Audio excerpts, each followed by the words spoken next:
Монгол Улсын ерөнхийлөгч нийслэлийн багнууд төрөвт ажиллах үеэрээ Эрдэнэс Монгол нэгдлийн харьяа багнуур хувьцаат компани уурхайчид ажилтан албан агчтай уулзлаа. 48 жилийн турш төвийн бүсийн эрчим хүчний нүүрсний хэрэгцээг дасралтгүй хангаж иргэдийн ая тухтай амьдрал, орон нутаг, улс орныхоо үжилцгэлтийн төлөө хүчин зүтгэж яваа үе үеийн хамт олонд ерөнхийлөгч талархал илэрхийлсэн. Багнуур хувьцаат компани улсын эрчим хүчний нүүрсний хэрэглээний 47%, төвийн бүсийн хэрэглэгчдийн 52%-ийг дангаараа хангадаг. Өнгөрсөн онд 4.8 сая тонн нүрс олборлож 37.2 тэрбум төгрөгийн хөрөнгө оруулалт хийсний зэрэгцээ олон жил хуримтлагдсан өр төлбөрөөр барагдуулан 2.7 тэрбум төгрөгийн ашигтай ажилласан. Улсын төсөвт 105 тэрбум төгрөг, нийгмийн даатгалд 19 тэрбум, үндэсний баялагын санд 126 сая төгрөг төвлөрүүлсэн байна. Энэ жил 4.8 сая тонн нүрс олборлно. 2028 он гэхэд олборлолт 8 сая тонн болж нэмэгдэнэ гэдгийг гүйцэтгэх захирал хэллээ. Өнгөрсөн жилүүдэд бид хөдөлмөрийн бүтээнчийг нэмэгдүүлэх, техник технологийн шинжилгээг үе шаттай хийх, үйлдвэрлэлийн үр ашгийг дээшлүүлэх, нэмэгдүүлэх чиглэлд бодит ахид дэвшлийг гаргасаар ирсэн.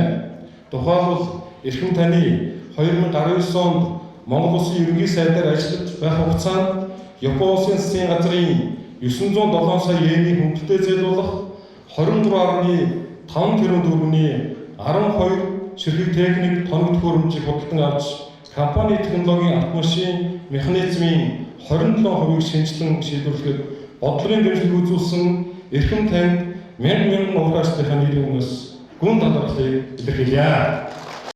Эрдэнэс Монгол нэгдлийн 255 тэрбум төгрөгийн санхүүжилтээр барих нүрс пиролизмын үйлдвэр ашиглалтанд орсноор жилд 600 мянган тонн хөх нүрс, 82 мянган тонн нам температурын давирхаа үйлдвэрлэж 40 мегаваттын эрчим хүч үйлдвэрлэнэ.